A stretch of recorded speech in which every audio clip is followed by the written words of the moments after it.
One vote, two votes. I vote, you vote. Written by Bonnie Worth. Illustrated by Aristides Ruiz and Joe Mathieu. Voting is something we do every day.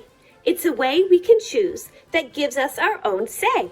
We vote for class president and which snack to get, where to go on class trip, what to pick as class pet.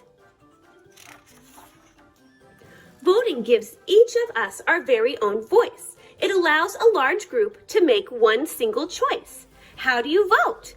With a proudly raised hand. Marks on paper, thumbs up or thumbs down. Understand? Can you choose not to vote? Yes, but that's the sure way to lose your own voice and not to have a say. The items or person that most of us select will wind up the winner, the one we elect.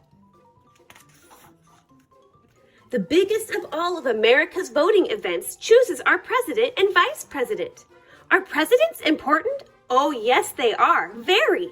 They head up the government and the military. Vice presidents take over on the unhappy day when presidents get sick or else pass away. Every 4 years, we elect them, you see, because we live in a democracy, a government for the people, and run by them too, which means that this country is governed by you. Every 2 years, we elect senators and congresspeople of our choice to make laws in Washington and be our state's voice. We also elect sheriffs and mayors and such. Do local elections count? You bet, just as much. When our forefathers drew up the Constitution, it's true. They said folks should vote, but they did not say who.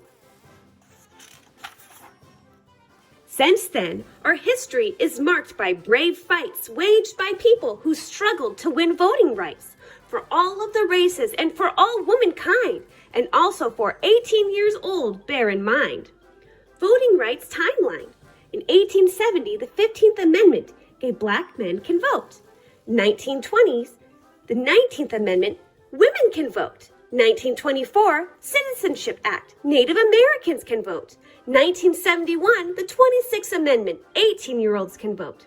That means that quite soon you will get to vote too. So please pay attention. This matters to you. Only citizens can vote, and as you've just been told, people who are at least 18 years old.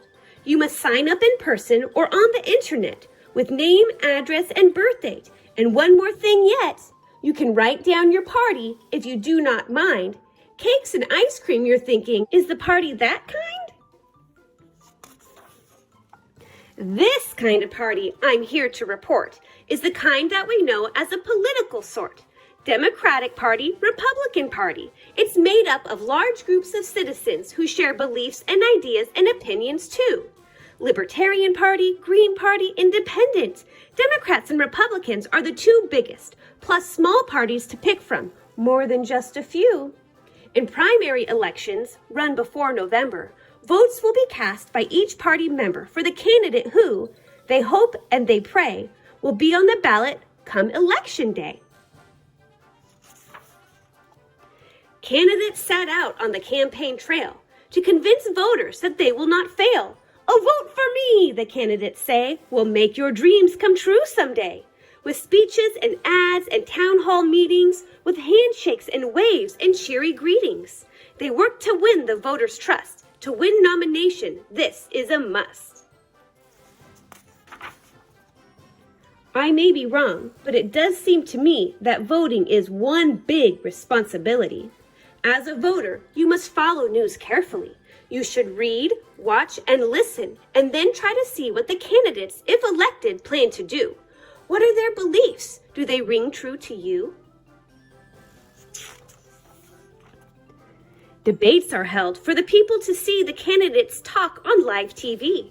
Moderators on hand have questions to ask. To give their best answers is the candidate's task. A debate is an argument that's meant to sway. It is run by rules in a most formal way. At meetings called rallies, supporters get out to cheer the candidate they care most about. Supporters on the phone or going door to door say, "Vote for my party on election day." They raise lots of money, collect change in jars, and sell campaign stickers to stick on cars. George Washington won the vote, so I have been told, during a winter that was snowy and cold.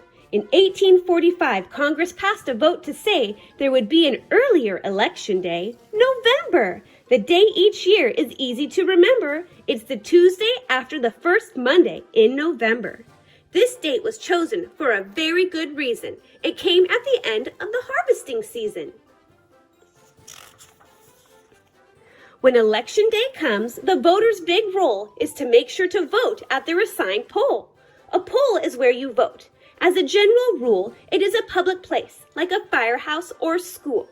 If you're out of town, there's a chance that you might mail an absentee ballot. Voting is your right. People cast their votes by different means. Ballots fed into computers or direct voting machines. However you vote, it's important, you see, that voters are given complete privacy. A curtain or screen protects voters from view. This ensures that your vote is known only to you.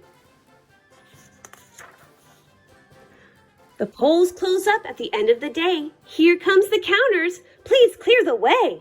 By special computer, poll results are scanned, but some votes are still counted out by hand. The results are sent to the Board of Elections, which declares the winner after careful inspections. The loser admits their bitter defeat. The winner announces their victory sweet. The winner vows to serve everyone in the land, not just the supporters who lent them a hand. If all of this rings true, it is my dearest hope that you will cast your first vote for the Cat in the Hat.